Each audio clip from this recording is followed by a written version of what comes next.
You're listening to the Sex Addicts Recovery Podcast, a place for sex addicts to share their experiences of recovery, to help break the stigma, myths, and misconceptions of sex addiction.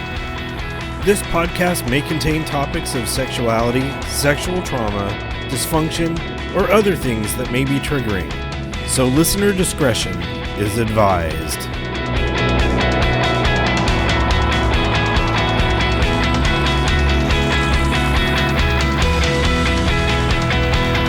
Hello, and welcome to the Sex Addicts Recovery Podcast. My name is Jason, I'm a sex addict, and I will be your podcast host for today.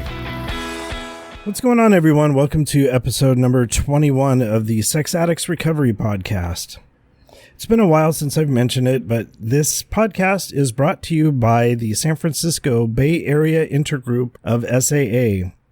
I've had a few people ask about this podcast, and it is indeed an SAA podcast, although there are other types of S programs out there that are 12-step. This one is focused on Sex Addicts Anonymous.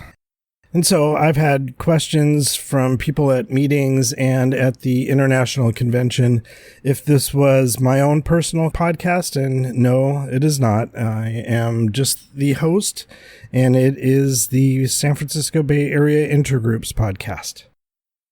That being said, today I'm excited to share a conversation that I had with my friend Tucker. Tucker found the rooms of SAA after listening to the podcast, so I'm really excited about that.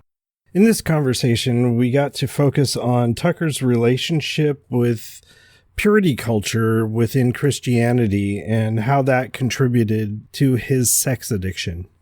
And for myself, I grew up outside of the church, so this was an enlightening conversation. So what we were talking about does not reflect all of Christianity, just a certain group within that teaches purity culture. A lot of the ideas around sexuality is very shaming, very male-centric, and for me was quite shocking. But I can definitely understand how it can contribute to sex addiction. Knowing that we were going to be talking about religion in this episode, I wanted to focus the reading this week on step 2, which is came to believe that a power greater than ourselves could restore us to sanity. And from page 26 and 27 in the SAA Green Book, this is the first paragraph at the top of page 26. Belief in a higher power can be difficult for many of us in SAA who come to the program with a faith that was damaged in one way or another, or those of us who never had any spiritual beliefs at all. Some of us came from strict, judgmental religious backgrounds that reinforced our fear and shame. Some of us attempted to find refuge from our addiction in religion. Yet, after making great commitments and efforts in our religious practice, we found little lasting relief from our disease. Others never took up a religion or tried a few and found them unsatisfactory. Many of us didn't believe in God or were uncertain to what spiritual beliefs we were willing to accept, if any. Whether we are atheists, agnostics, or those with strong religious convictions, we may find ourselves having reservations about the spirituality needed to work step 2. And from down near the bottom of page 27, some of us have found it helpful to explore our past beliefs concerning God or religion in order to gain clarity about old ideas and assumptions that may be blocking us now. Sharing these thoughts with our sponsor or others in recovery may help us to understand our past spiritual beliefs and to be open to new ones that are healthier for us. I can't remember if it was in the conversation or afterwards, talking with Tucker, that he talked about the purity culture that he grew up in. It's such a sad thing that it's a perversion of a beautiful thing. And this is one of the examples of things that kept me from seeking religion in a church. He still has a very strong faith in Jesus, but it has been damaged by the aspects of the church that he grew up in and the messages that it was sending out around sexuality. And now I'll move it over to the conversation that Tucker and I had. I hope you enjoy it.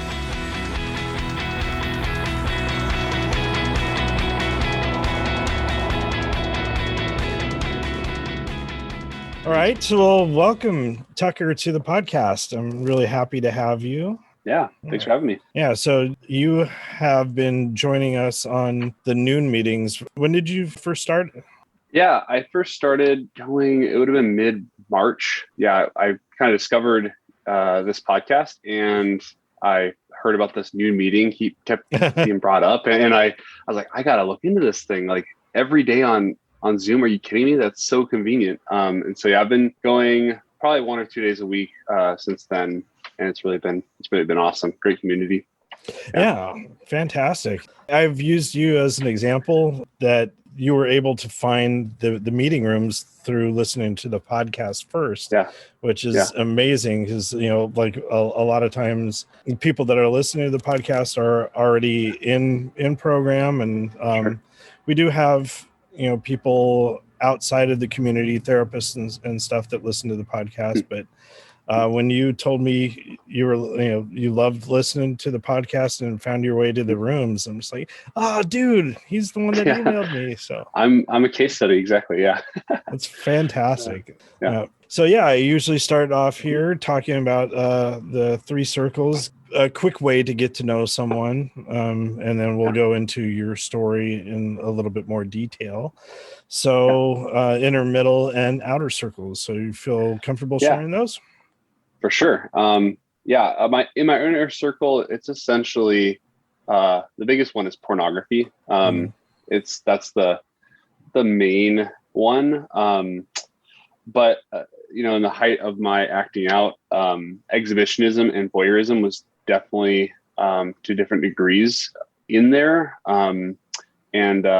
Lately, like the last 3 or 4 years, ever since my first discovery, it's been strictly pornography, but definitely it's definitely been past that at times. Yeah. Okay. Yeah. Cool. And then my middle circle, it's a kind of a long list, and that's intentional because I want it to be a really generous safety net. And I hesitated like sharing all of this, but then I remember like the last few episodes where people have been sharing a lot of their middle circle activities. It kind of helps me like realize, those are also in there for me too. So I'll share all of them. Basically, this one's kind of a big bucket of behavior, but it's any self-forgetting behavior. So it's anything where I lose sense of self. So it's very general, and it can encompass itself in many different ways. And then another kind of general thing is just unkept lifestyle choices. So my messy car, my messy room. Right now I have my background blurred, so that it's covering my messy garage. But those are all examples. Diet, that sort of thing. Just when I'm not taking care of myself, it makes acting out way more likely. More specific ones would be TV shows with nudity in them. Especially if it's more like sexual nature, of course. Instagram, other social media. I've deleted that off my phone since joining program. As nice as it is to see, loved ones and videos of my cousins and things like that, I can find other ways to get that. For sure. Unintentional phone time, just scrolling and not having kind of a purpose. Masturbating alone, dishonesty especially with my wife. That's the big one. Like I hid so much with acting out, but then even just silly things. Like today, she asked me, have I ever watched TV while driving? And I have. I hate to admit it because it's like not safe. But I was like, nope, definitely not. And I didn't even and I was like, no, I definitely have. I did it like last week. And she's like, are you serious? Are you telling the truth? And I was like, well, no, not exactly. And it's a pattern of just, if I hide the small things, the easy stuff becomes way more difficult, or easy to hide. Easier to conceal. Yeah. Yeah, exactly. Doom scrolling or staying up past 11 alone, just like staying up late, and then driving without intention, especially given the other non-pornographic things that I would do while acting out. If I'm not going from A to B, I could be doing something less than ideal. Mm-hmm. And then fantasies about other women. So it's kind of more of a junk short term, just, trying to focus on, my marriage, my bride, and just our relationship. So yeah. Good stuff there. List. Yeah. Thank you. Yeah. I definitely feel you with the unkempt lifestyle. I do have the green screen here. I've got, my son's got some stuff over here. I've got a stack of stuff over in that corner, and I can feel the weight of it. Yesterday I got into a phase where it's like, okay, this is bothering me. What can I get rid of? What can I straighten? What can I work on? Recondo that. Yeah, totally. That's awesome. Yeah. Cause, I think you actually kind of inspired that one, because you're talking about like your beard and like like keeping your beard looking nice, like that makes you feel, more confident. And I was like, oh, I feel the same way. Yeah.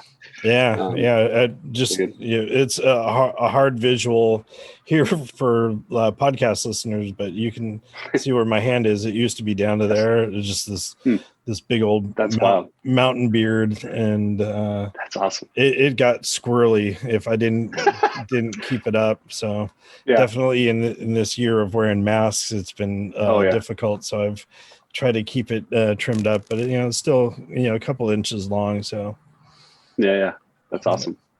How about outer circle stuff?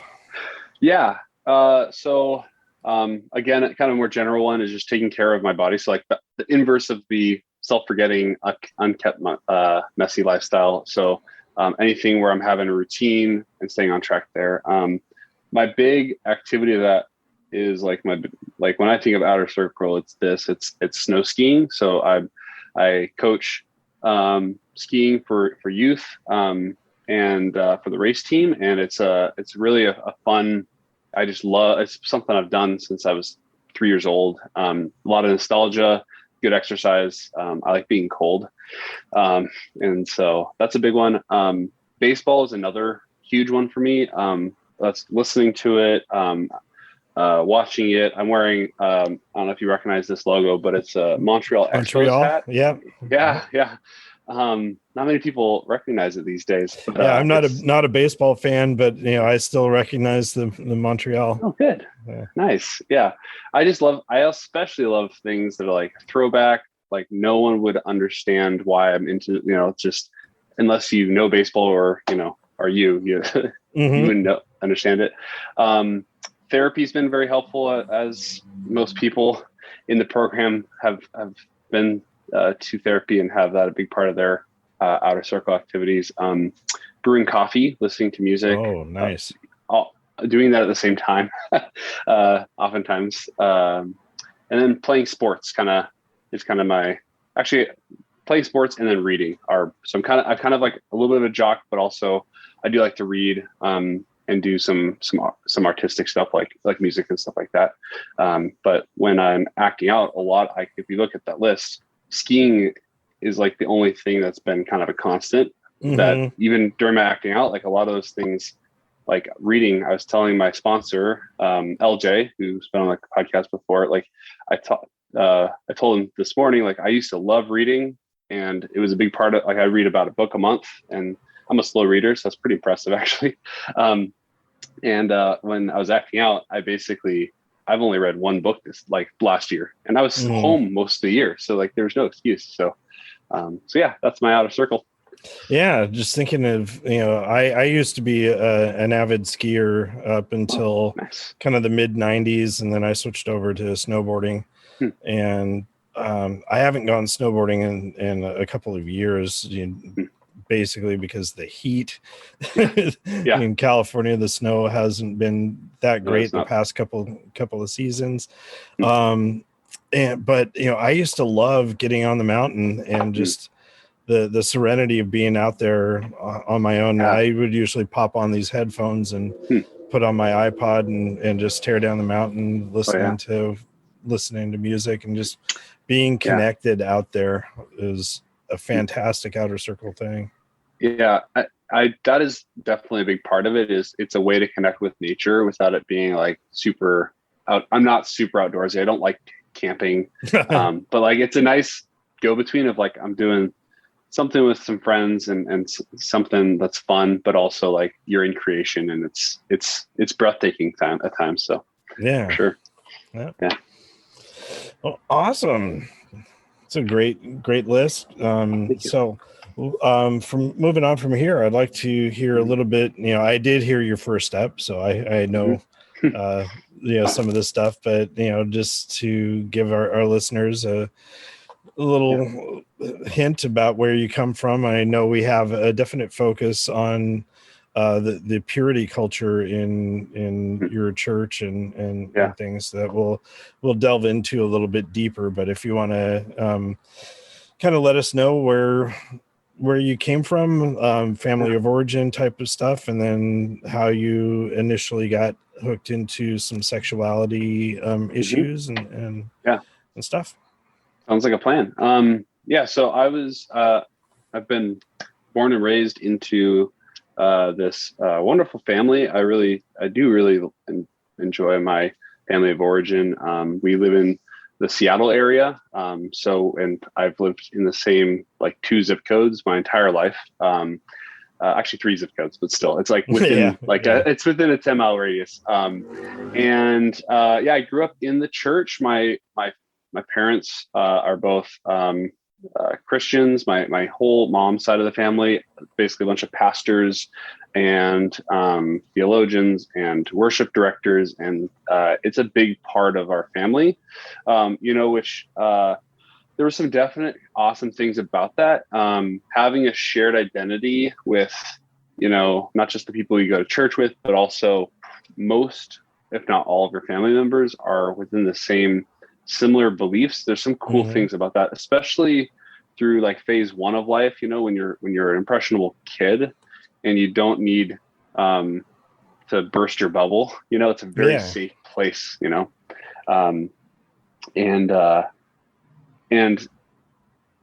the downside is that it left an incomplete picture of what sex really is. And that's just one thing that I've learned. I was kind of robbed from, if you will, with my upbringing. It was something that was really barely talked about. I remember just an awkward conversation with my parents, where my dad basically was giddily weird the whole time and like really just let my mom take control, because my mom's a super open person. And I remember thinking, I don't want to have sex. That sounds disgusting. Like, why would I want to do that? Like, put what where? Like, why would I ever want to do that? So I grew up in a bubble. And then, an important part to know about my family of origin before we dive more into the cultural surroundings. My mom, in my high school years, became a full-blown alcoholic really fast. Within 6 months, it was like going from dabbling with alcohol and then straight up like every day, unavailable. Me having to basically step in as a parent to my siblings, going from a really immature high school kid to like basically being my mom's caretaker. Kind of a shitty way to go from point A to point B there. That definitely left an impression on me, and it definitely I think is something that I definitely used sex to cope with that whole thing, because I didn't really know what else to do. I was kind of left to my own devices, and I discovered pornography, which through therapy has really shown me that it was actually kind of a surrogate in a weird way. I know this sounds weird, maybe not to your listeners, Yeah. but you guys all understand this, I'm sure. But it acted as a surrogate mother almost, where it was something that's comforting, something that could kind of ease my pain and Yeah, totally. trauma. Yeah. So I when I discovered pornography, and this is back in the old days on paper magazines. paper. Wow. Yeah, so my parents were divorcing when I was about 10, and it was definitely a comfort for me. Yeah. Something that I could fall back on. And once I coupled it with masturbation, it's just like anytime I felt uncomfortable, that was my way to deal with it. I didn't have, well, my mom was, she was pretty warm. My dad was definitely more closed off. And I wonder where I get some of those avoidant behaviors from. But my mom was, I can always go to her, if something was wrong, but still, just the pain of the divorce. When it was happening, I don't think that I felt the pain. Because, anytime that they would be out of the house, I'd be looking at pornography and just kind of numbing my feelings, but also soothing any pain that I was going through. That's really profound. Makes sense. Yeah, that's very similar to me. My mom is really warm. My dad is not warm. I'd say cold. And that definitely was, I would say that I also did not feel much of that whole thing until, unfortunately, years later. I'm still kind of processing it. Like it kind of sucks as I'm going through the program. It's almost triggering, where it brings up some of these feelings that I have bottled up and just shoved down into my soul almost. So I think that's probably all that's really relevant on my family of origin. Besides, actually, one more thing after I said that too. My family's super close in terms of proximity. So we all still live within like a 50-mile radius. Same with my in-laws, actually. So family's a big part of our life, which is sometimes awesome, but also sometimes really hard, especially, going through program. It's really hard with, we're going through this, my wife and I are going through this crazy battle for our lives here, of our lives. And we see our family all the time. We can't really avoid them. I work with two of my family members at my family business. So it's kind of it's a really difficult, trying time, because I feel like I'm living a false life almost. And it's like putting on a front or a show for like my family. So it is pretty complicated, I will say, unfortunately, but also there's some benefits, I guess. It's all right. Yeah. So, with what age were you when you started finding the pornography and comforting yourself? That way? I did forget that part. So I discovered pornography in the 8th grade. So it was pretty late. But it was when I had to do a school project with a buddy of mine, and we had to use the internet to plan our project. And it was the first time I ever had the internet access on my computer. My dad had that disabled for obvious reasons. He knew what I could be looking up. Turns out years later, I did find out that he also struggled with the same thing. He also, I don't know if he's still struggling with that now, but I know that back then he did. So my buddy and I would just like type in, very what you'd expect an 8th grader to type into a machine.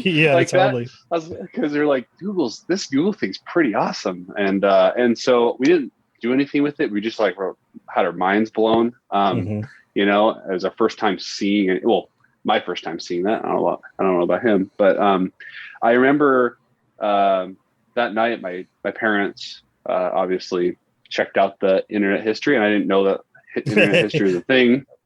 We're all new to the internet at that time. So basically, he they came down really hard on me. To be honest, it was as if I like murdered someone. It was a lot of shame, and it was not like, hey, you did something that is kind of natural. Like, you've heard about this thing called sex. That like, don't do it. Like, don't do it. Make it a habit. But it's not that big of a deal. Like, we'll get through it. It was not that at all. And I went through a couple of years of not acting out or looking at it again, not touching it. But then really it came down to, I also learned the pairing between masturbation and pornography. And, I learned how to masturbate from some friends at school. They showed me the ropes. And then I realized, like, oh, if I watch pornography, that probably goes hand in hand. I just kind of figured it out. And then that was probably around my sophomore year of high school. And then my mom's alcoholism happened my junior year of high school. So it's pretty close to the same time frame there. It was never, for me, it was never a daily thing. It was more of a weekly thing, or maybe even longer than that sometimes, but I was never good at hiding my tracks, like, ever. Until lately, I guess I finally figured it out, but it was really problematic, because I remember one time the most vivid memory of being caught by my parents. There's two examples. One was at my home.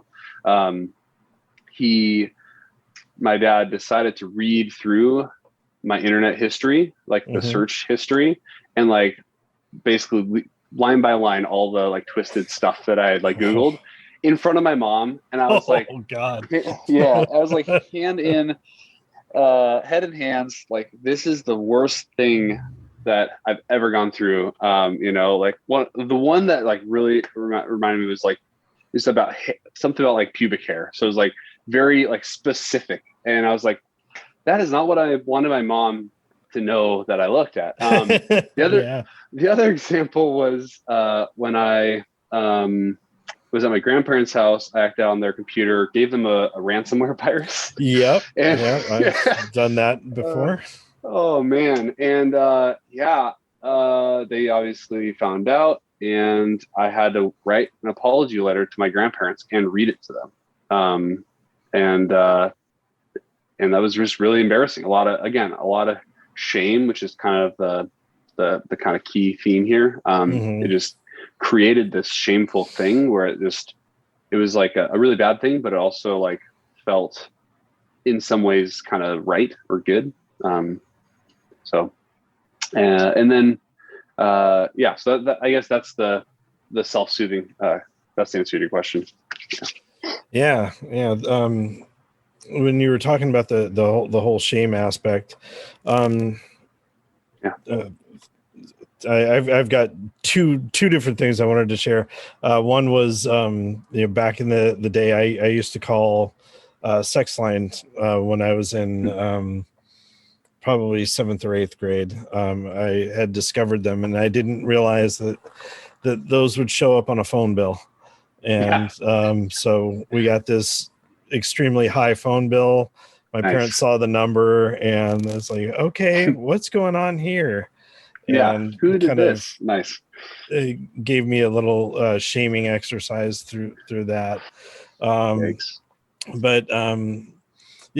So knowing, I don't think my parents didn't really shame me all that much, but they didn't talk about the what you were talking about earlier, the natural impulses and everything. And as I've been raising my son, I've caught him looking at stuff, and my go-to is, what the fuck are you doing? And but it's like, okay, let that go. It's like, second response. You're doing what other boys your age would be looking at. Please don't be embarrassed. If you want to talk about it, let me know. But I did let him know where it can go, and it's not meant for a 12-year-old. And I think he started when he was about 10. He discovered something on his iPod Touch, and so we've had talks with him about it over the years, and just trying to keep it from being a shaming thing. And so I walked in on him once, and it's like, sorry, bud, I will shut the door, let you do your thing, and I'll be back and talk to you at some we can other talk time. about it. Yeah, That's awesome. And I'm sure he was embarrassed, but I didn't want to lay the heaviness down on him around that. Yeah, right. Especially in that moment. So that brings me to the culture of purity within your church. And just I did not grow up in a church. My on previous podcasts, I probably talked about my grandma being a complete Bible thumper, as well as my uncle, who I'm glad he's now divorced out of the family, but he was a definite. He showed up on a list of top 10 hated conservative evangelicals, amongst Jerry Falwell and other people like that. All the fun people. Yeah, so it was weird to see him listed there among those. Like, God, that's my uncle. And so those things kind of pushed me away from the church. So I did not have the close-knit church culture. My sister, she and I grew up together, and she found a church in her later life. And so, when you were talking about the community and how awesome that is, and to have people that are of the same faith and going through the same types of issues and have people to talk to, that's awesome. But then there's the flip side of this, and the purity culture, and the how that can be a prime setting up for wanting to set up sexual addiction. So for sure. And this is something I actually had to look up because in preparation for this, because it's a word that I use all the time, and I hear in podcasts and books, and there's a ton of publication right now about purity culture, especially the effects it has on women, because it's as bad as it was for me and many men.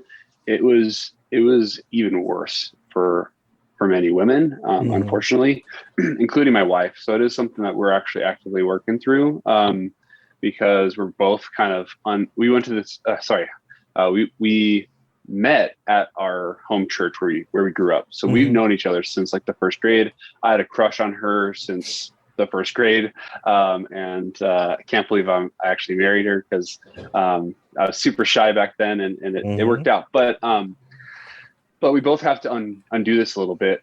So when I looked it up, it's a subculture of the evangelical church, and the main the thing that was most known about this is young girls pledging to their fathers to abstain from sex until marriage, often with purity ring.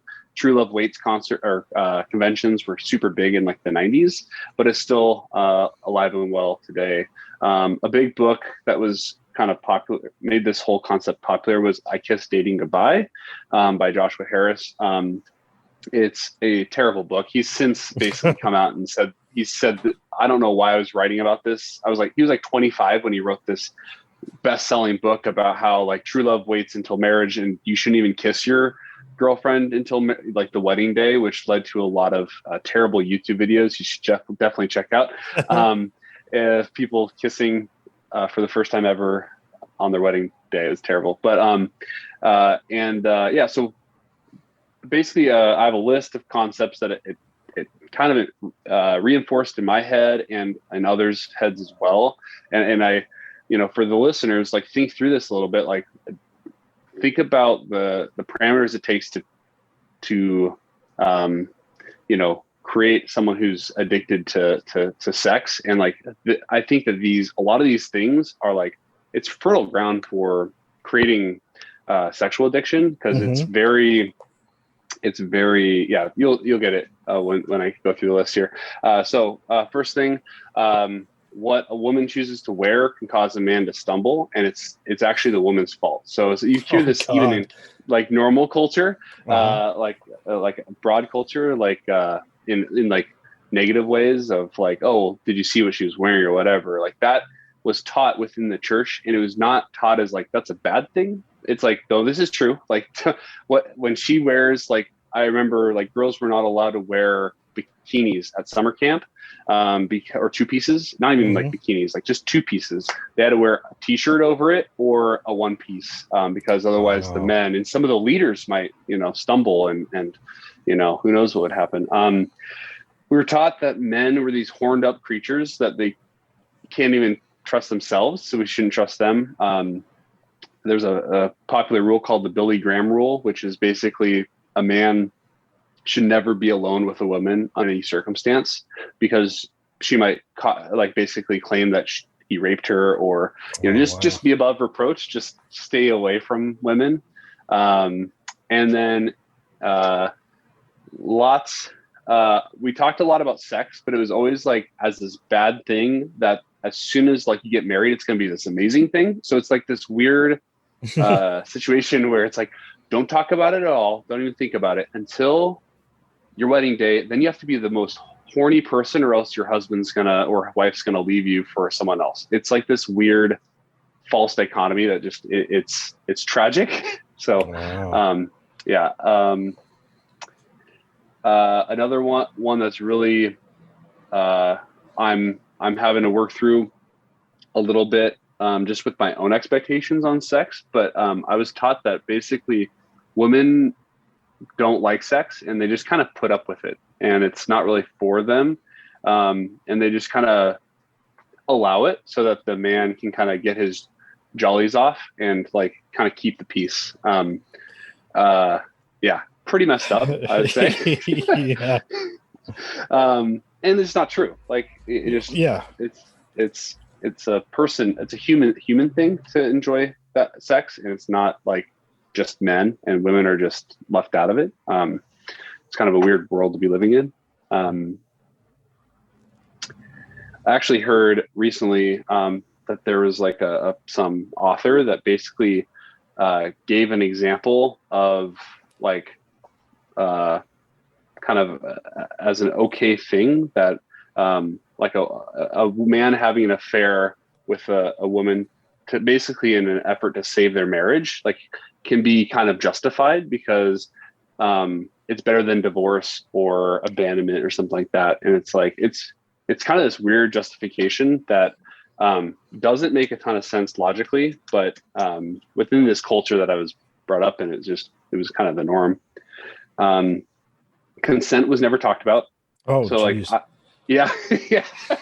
I had to learn what this word meant as like an adult, as like a 25-year-old. And because it was there's a lot of manipulation, a lot of stories. And I've heard on, again, podcasts or articles that have been written since from people who grew up in similar church experiences that I did, talk about like being coerced into sex, manipulated into sex, basically threatened into it, because it was there was no boundaries being taught, no safe way to have sex, no safe way to engage in sex, because sex is just a sin and it should never happen.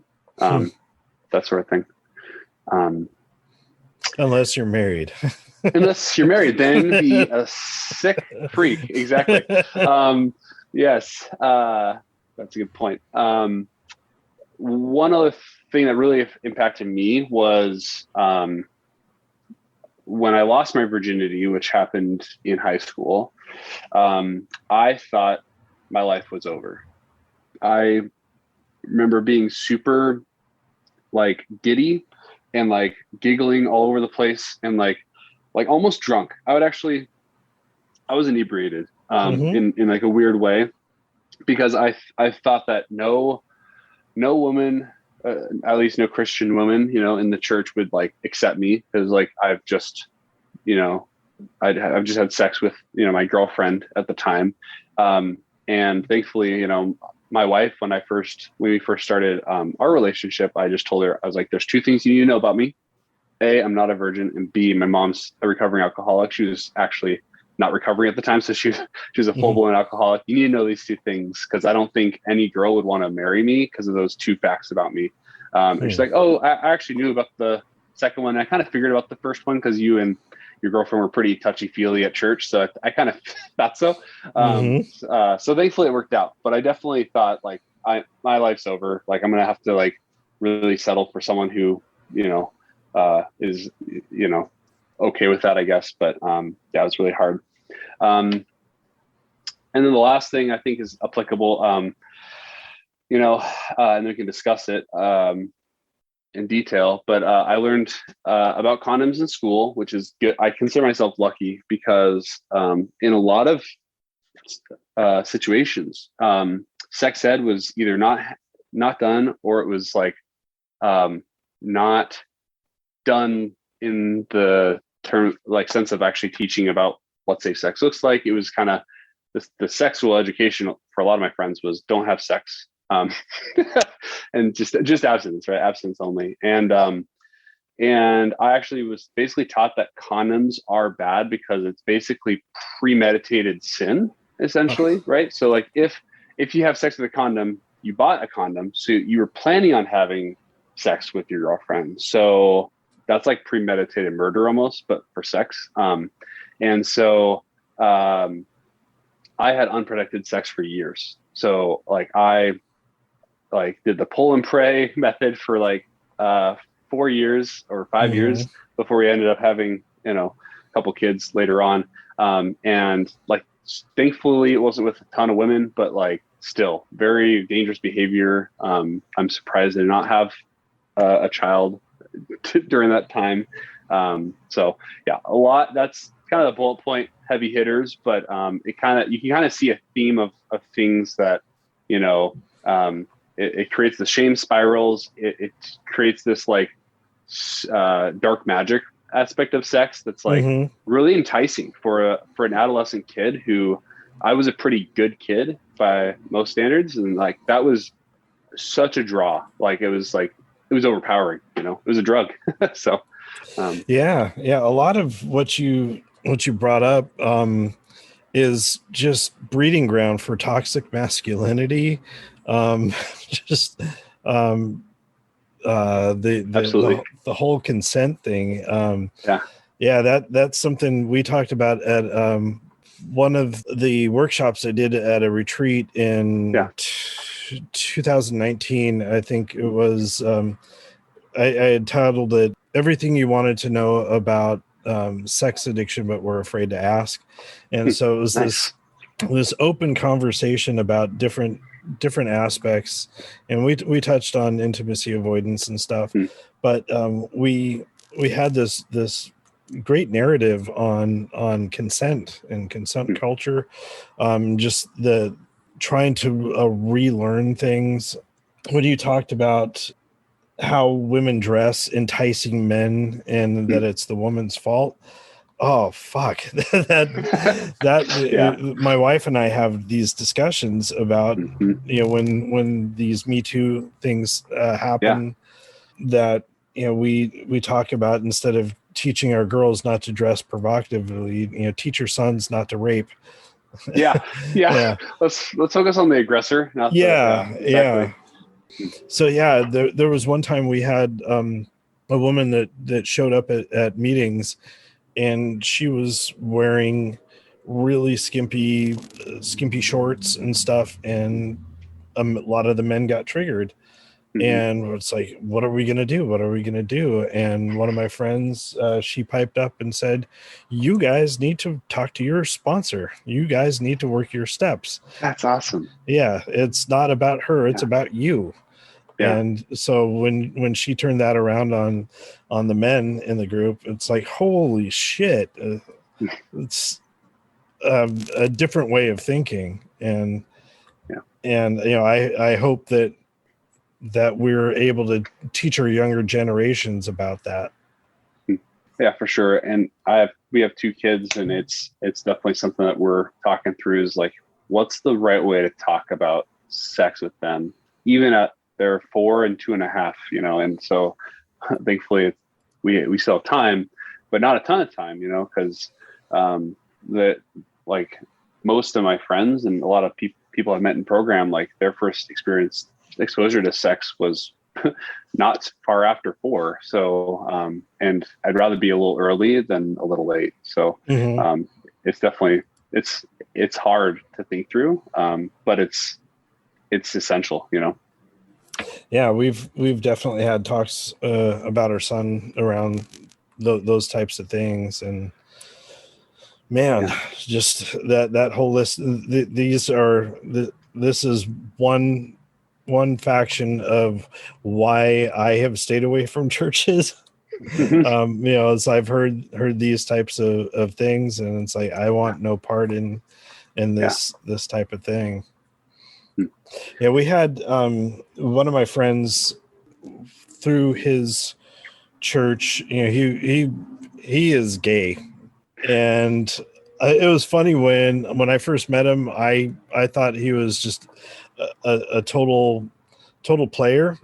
He just dressed really well, had this great hair and stuff. It's like, this is a ladies' man. And then I heard him talking about what he liked, and it's like, oh yeah, he is gay. He's a dude's man. Yes. That's awesome. Yeah. And so his church, they did a pray the gay away type thing. He went to camps where the conversion therapy camps, and just how difficult that is, and how just how awful that must feel to say who you are as a human is completely wrong, and taking away the human aspect from it.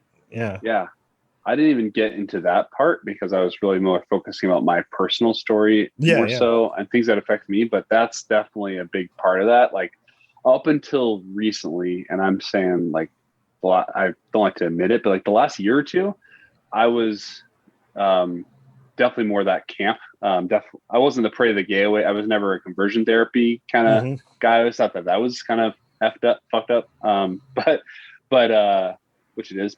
But I definitely, until recently, had some similar viewpoints of like, oh, it's not how God intended it, and so it's that ingrained that even after kind of leaving the church to a degree, it can still, some of those ideologies are still, it's just how I was raised, and it's it's the lens that I was given, and it works for a lot of things, but there's some flaws to that lens.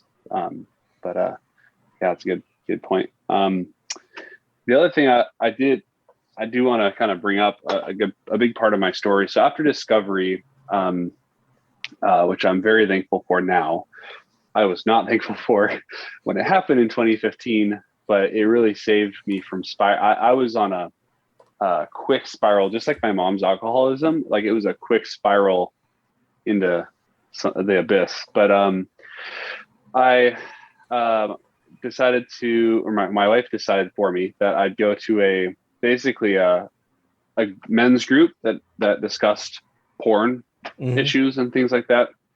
Of course, it was pretty much just porn. And it was just dudes. And it was through our church. So it's a big mega church in the area. I won't say the name of it, of course, but it has like there's enough people that like it has its own like very specialized groups. And it was good for a time. It was very fundamentalist, like sin management. It was basically like, just read some Bible, just don't masturbate. Like very like, you can just, you have the power to put this away, and it worked for about 6 months. But honestly, the struggle was, I never felt like it got to the root of it. Because it just looks at, just like everything else in purity culture, it just looks at like very surfacey kind of root cause analysis, or just cause analysis of like, you're a man and you like naked women. So like, what more do you want? It never really got into like the cause of this like the actual addiction piece. And the other thing that was the final straw was the guy that like was the main guy that was leading the group.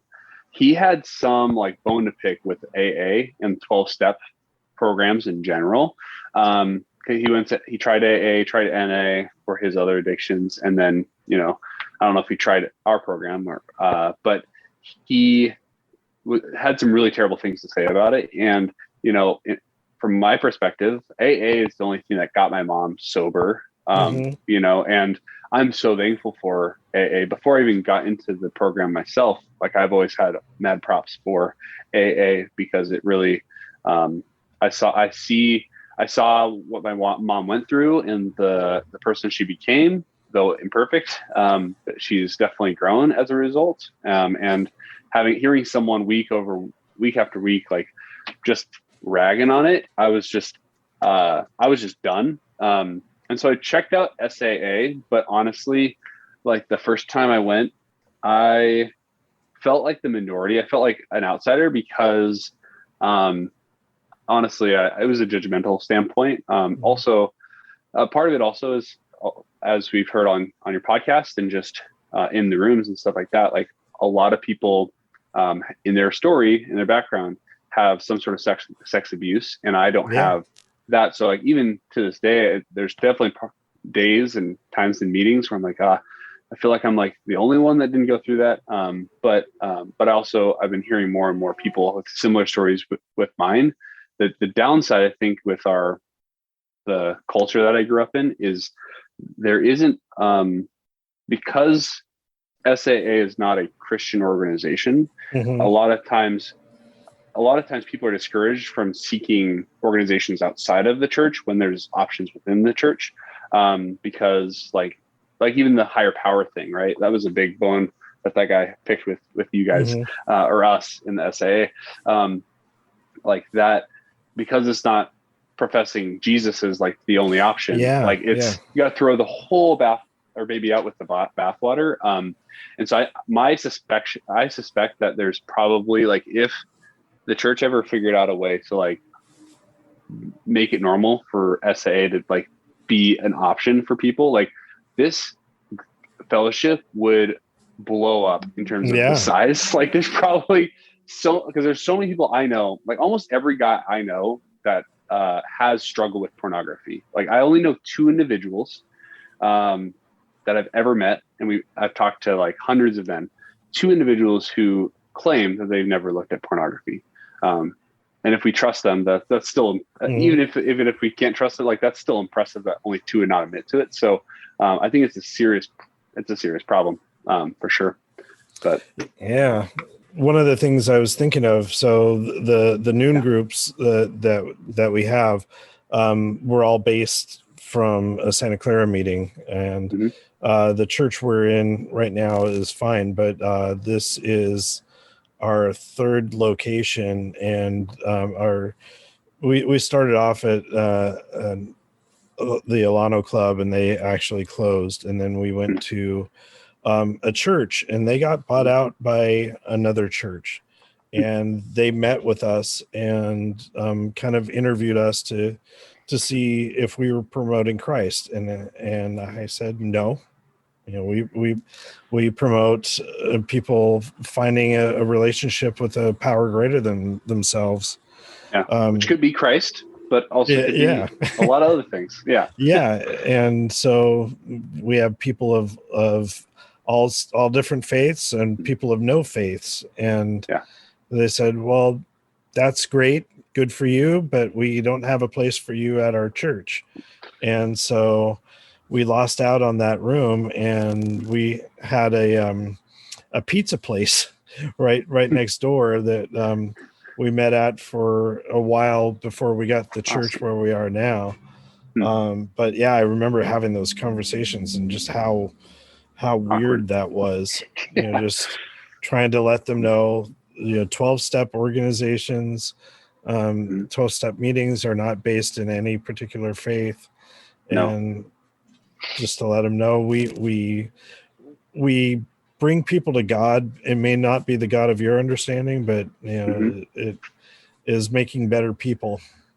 Yeah. Yeah, well, I think the big thing there is I even had to look up like what is evangelicalism, because like Mm-hmm. again it's like a buzzword that is becoming super popular right now. But one of the four main points is conversionism, right? Their whole goal is that um, people are converted to be like-minded as they are Christians. So like one that's even typically one type of Christian, like not Catholic, not Episcopalian. It's like evangelical Christian, um, and like the way I viewed it back when I was still, I don't consider myself being evangelical now, but when I was still in that camp, I saw 12 steps as, yeah, it might not be the same God, but I see it as like put your oxygen mask on before you like Mm-hmm. like save the person's soul or body before like going after their soul, right? So like if you really care about converting people to your religion, like if their life's going out of control because of an addiction, like they're gonna die before they like meet Jesus. Mm-hmm. So that's kind of my take on that. Is I get where they're coming from, because that's definitely how I was raised, but like it's a backwards way of thinking about it, because if you're not if you're not around because your addiction is going so out of control, then there's kind of no point in Yeah. talking about Jesus, right? So yeah. Yeah. Um, One of the other things, we're getting close to an hour here. Um, One of the things that you and I have exchanged emails on, and now that we're on we have a Slack channel that we've been Mhm. using. We've talked about music and recovery, and that Yeah. you've shared some really cool stuff with me. And I was Mhm. wondering how number one, how music incorporates into your Mhm. recovery. You mentioned it as Yeah. an outer circle thing, and two, Yeah. if you had any specific things, songs that are jumping out at you that you'd like to share Yeah. here. Yeah. So for me, I'm not super artistic in my actions. So I can't draw or shit. I can play bass guitar, but only like the church chords. So like not even really playing.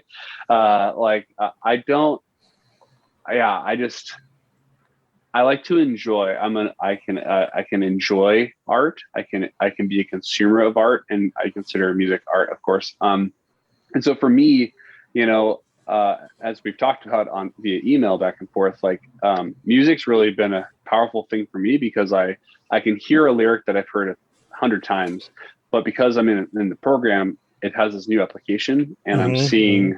seeing some. It kind of puts my soul's thoughts into words almost. It kind of organizes that, because I can't really do do that myself, because I'm not a lyricist. I can't do what these awesome musicians do, but I can collect them and put them into a podcast, or a Playlist. playlist Yeah. that is called I Came to Believe is the playlist, because of the Johnny Cash song that you Uh-huh. shared on your episode. It's now 3 hours and 11 minutes long, this playlist, 47 songs. So it's growing. And yeah, I really like it.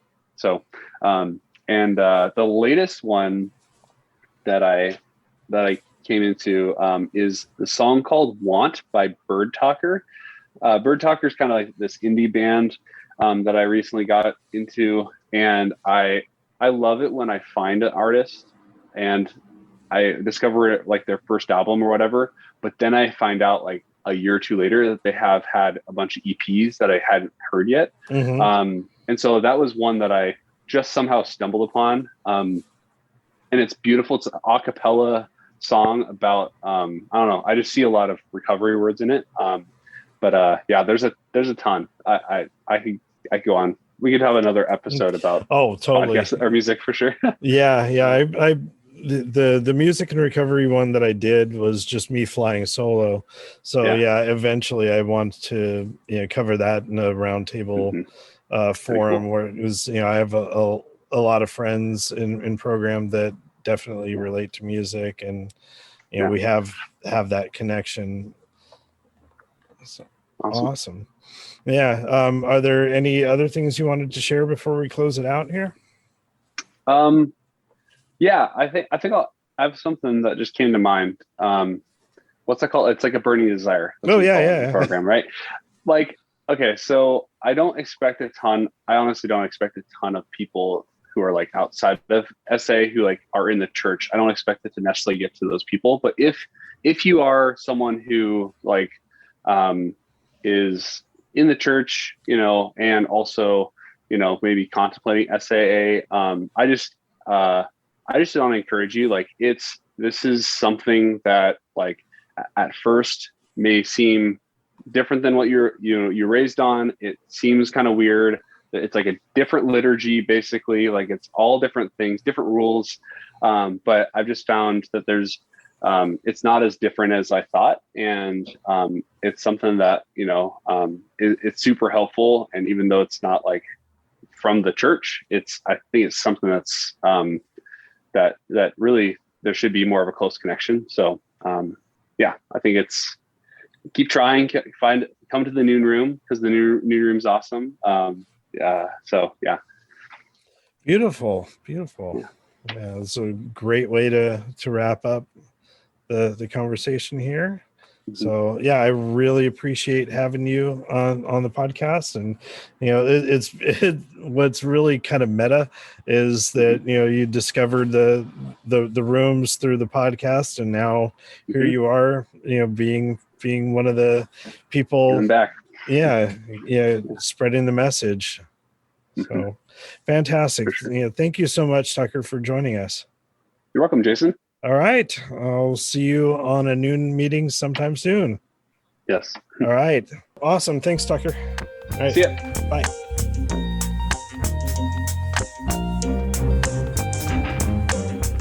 That was such an eye-opening conversation for me, and I hope you got something out of it as much as I did. This harkens back to the conversation that I had in the very first episode of the podcast, where a couple of us were sitting at a table outside of the lunch area at one of our retreats.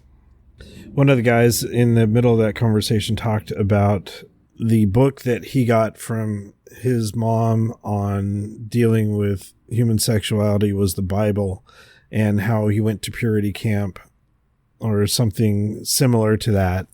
And they had accountability brothers that would lie about their masturbation habits. So it wasn't the first time that I'd heard stories like this, but it is great to get another account of how it feels.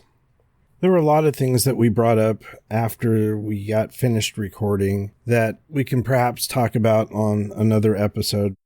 Like I had mentioned when we started talking about consent issues, that I had brought that up on one of the workshops that I did at the Bay Area retreat.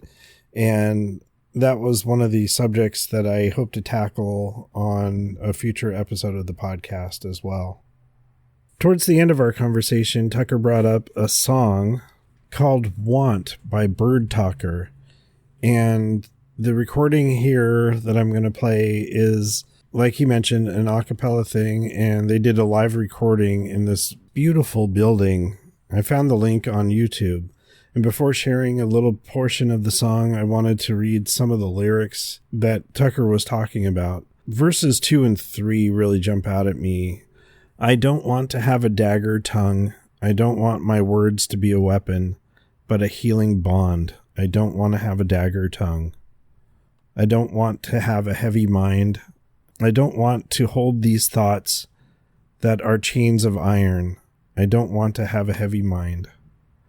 I want to have eyes of love, count the beggar man's life precious as my own, offer my back for my brother's load. I want to have eyes of love. I don't want to have a heavy mind. I don't want to have a heavy mind. I don't want to hold these thoughts that are chains of iron. I don't want to have a heavy mind. I want to have eyes of love. I want to have eyes of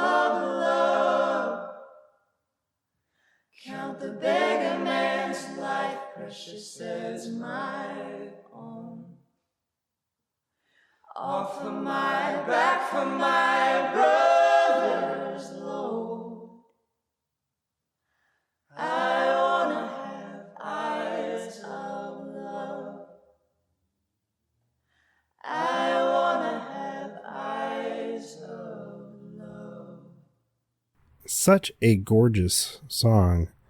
I'm grateful for Tucker for finding that and sharing it with me, and now me sharing it with you.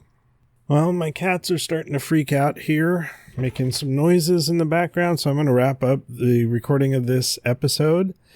If you want to be a guest or a panelist on a future episode of the podcast, you can email me at jason@sexaddictsrecoverypod.com. If you wish to leave feedback for the podcast, you can always email us at feedback@sexaddictsrecoverypod.com. Just thinking of that, I did receive some feedback earlier this week via email from people chatting on Zoom. Here's one. I'm really enjoying your podcast. It's such a great supplement to my program. I am really grateful that you guys started it. There's other ones. I had a fantastic phone call. The person said that he used it as another tool for his recovery. Awesome. Awesome. I am grateful that a lot of people are enjoying the podcast and getting something out of it. So I will continue to be putting out episodes. We've got another great one lined up for next week. With that, I am grateful that you tuned in for this one. And as always, keep coming back. The views and opinions contained in the Sex Addicts Recovery Podcast are those of the participants and do not necessarily reflect those of the Bay Area Intergroup or the ISO of SAA.